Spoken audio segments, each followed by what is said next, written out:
From the Fox Studios in downtown Panama City, it's News View with Lee Sullivan. Let's talk about your endangered freedoms. News and views with an attitude. Good evening. It's News View. I'm Lee Sullivan. Thank you for allowing me in. Visiting with J.Carey Scott, a friend of mine, a local business person, and an all-around great American. And we're going to talk a little bit about America. Well, we should. Yes. People need to because, talk about you know what America. I said? Last night, I Good said for you. this is about the only thing that that hasn't changed. You know, and if they could change that to the Mexican flag, I'm sure they would. So you've been challenging times. Yeah, and you've been busy here locally. I mean, and I admire you for it. This is the time for people that have some concerns to get to work for the candidates that they believe can. No, I think absolutely, yeah. And particularly, you know, in Bay County, we're a semi-rural county, so. You know, I really try, let's get some state policymakers over here to let people know we're here. Besides the negative we see about the British Petroleum incident, but yeah, we had Monday. We had Bill McCollum, who's a sitting Attorney General, as you know. He's here running for governor, and we did some media stuff, and we had a fundraiser for him. And Tuesday we had Jeff Kottkamp, the Lieutenant Governor, who's running for Attorney General. So, but mostly, I mean, both of those guys' messages, you know, their on messages, American values, principle-centered leadership, things like that, things we don't talk about anymore. Right. You know, the inexperienced, without moral compass leadership style doesn't work very well. I think we've seen that. Yeah, I think we have too. Unfortunately, way more than I would have wanted us to see, or ever dreamed we would. Quite honestly. And you're right. I mean, no one. I'm not even being flippant about where this country has gone and how difficult it is to remind yourself that we are the America that I have lived with and that I have expected. We no longer are, in my opinion. And I guess the thing that bothers me most is what my generation is doing to our children and our grandchildren. I mean, it's unconscionable. No, that's exactly right. You know, elections are about contrasts, and I think we have a clear path. This election cycle in 2012 is going to define this country for the next 50 years. Right. My kids, my grandkids, your grandkids, their kids and grandkids. Well, they're talking about on both sides of the aisle, J.Carey, that they're going to move the retirement age up to 70, both the Republicans and Democrats. And so if you, for the first time, you're glad you're over 50 because it's not going to get you if you're over 50, it's going to get you if you're under 50. But what concerns me is the people now that want all of that seem to want it without any respect for what it's going to put on those that are behind us. I mean, it's been today, forget tomorrow. Right. You just used the word unconscionable. It is. It's unconscionable what we are doing to America. This isn't the America that you grew up in, nor did I. No. No. I mean, you watch and you listen to national leadership, and I wonder. I mean, what? This is America, you know. So, well, this is a big choice. We were talking before we started about faith, family, you know, freedom. Those things are intertwined, and the lines now are becoming more and more blurred when you talk about faith, freedom, and family. I mean, you know, everybody now is the ones that are in now are trying to redefine those three things. I mean, yeah. I mean, put their own definition to them, a definition that you and I we never don't used. recognize. Right. You know, you're right. You know, and we're talking with Lieutenant Governor Kottkamp, and he was a sponsor of some legislation one time about student-led school prayer, and that was become, amazingly enough, controversial in our recent times. But, you know, he said the Constitution doesn't say anything about separation of church and state. Right. It does say something about freedom of religion. Establishing a religion, yeah. Well, it's what always offends and amazes me is we will bow to other religions, okay, but the Protestant religion is somehow evil. I mean, you know, you can have the Muslims and the Buddhists and all the rest of that stuff, the chicken killers. I mean, you know, you get all of that. But if a Christian wears a cross visibly to work, they're let go. You know, I mean, they're terminated. They're disciplined. You know, this whole sphere of political correctness is just absolutely amazing. You know, it's okay, great. Freedom of religion, great, okay? What about the Judeo-Christian ethic America was founded on? That's not to the exclusion of others. Right. But let's respect everybody. It's not to but it's becoming to the exclusion of itself. That's correct. That's right. Ah, man. Oh, listen. and then I mean, what a crock of crap is this stuff about the people that are here illegally getting their panties in a wad because they have to show identification. Okay, now, you know, I mean, you go to the hospital, you show identification. Yeah, right. Okay, you go, if the police stop you, you got to show your driver's license, you got to show your registration, you have to show your insurance. I mean, I go to the VA clinic. I got to give them the last 4 numbers of my social security number. Right. Give them a picture ID. Sure. Okay, sure. And my date of birth. I mean, you know, So what I'm saying is, if I'm a veteran and I have to do that, you know.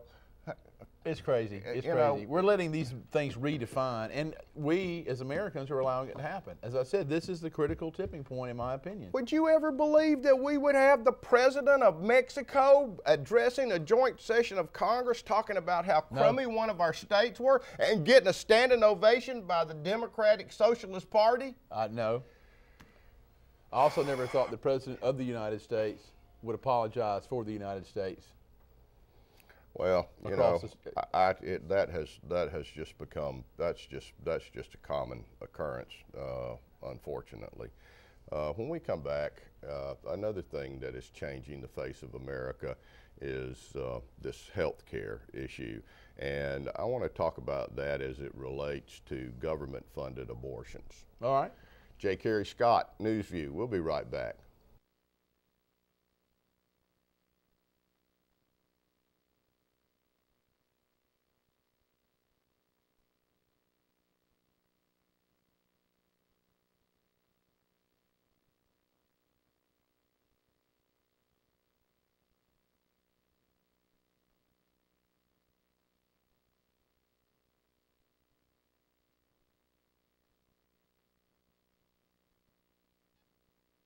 You're watching Newsview with Lee Sullivan. You see how he treats me. Welcome back. It's Newsview. I'm visiting with J.Carey Scott, all around great America, a businessman, Smitty's Barbecue.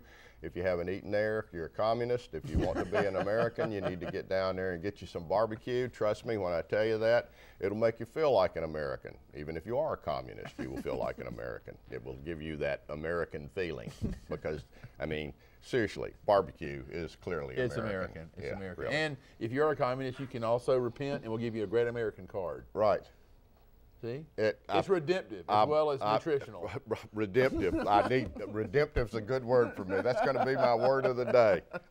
Listen, I think, not to be tasteless about it, but I think this health care thing is an abortion.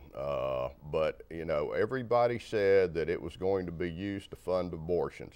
So now the first $160 million is going to either, I think, Indiana, and in that $160 million first wedge of that for the health care issue, then they will pay for all abortions except the ones that people want because they don't like the sex of the child that they're about to have. So all but that. So all but that, okay. And everybody said that was going to happen, and they all denied it was going to happen, but that's exactly what's happening. Shocking, isn't it? You know, the health care debate, in my opinion, it's not about health care, is it, Lee? No. It's about government control. It's about government control, and it's about freedom. That's right. That's right. To force you to buy, because we can go into the constitutional argument, the the government forcing you to buy a product or service. That's unbelievable. It's not taxing; it's making you buy right. something.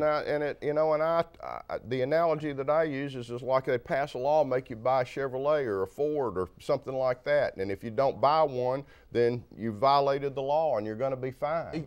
There's no difference. There is no difference. And people say, "Oh, well, this is different. They won't do." Oh, yes, they will. They can't see the march of tyranny. That's a good phrase. You can use that. I will use that. And I think people, everybody that is against the things that I think are bad is the first phrase that comes, or the first word that comes to define them is racist. And out of anything that bothers me, that is so overused and so improperly used that it just makes me tired. It is. Come on. I mean, we're talking about today the NAACP. I think that's an issue with the Tea Party guys. Right. Okay. And the Tea Party being a segment of the Republican Party. Michael Steele is the national chairman of the Republican Party. Now, it's self-contradictory. It's just ridiculous. Well, and it's a distraction. Michelle Obama comes. I think the good thing about that is it gets to profile the beach and how beautiful they are and all the rest of that. And I think that's a good thing. But, with me, she's like Jane Fonda. For the first time, I'm proud of my country, okay? Right. Well, things like that I don't forget. I don't forget that. No. I mean, that is the preeminent definition that I have of the First Lady. For the first time, now that my husband's been elected president, this is the first time I've been proud of America. And look what it has afforded her. Look what it affords all of us. I mean, how can you dish the very system that allowed you to have the opportunities that they both had, that you and I have? Yeah, I know. I don't get it. I mean, I think it's clear. I think the message is clear. As I said, this is about contrasts. Man, I have created Lee's America. Okay, that's all right. Yeah. Are we signing up for that? Is it well, going to be like the Villages? Larry Perry says that somebody that watched him on the show gave him a green card for Lee's America. And of course, I didn't sign it, so clearly it's a false document, and I will have to send him to jail. J.Carey Scott, we'll be right back.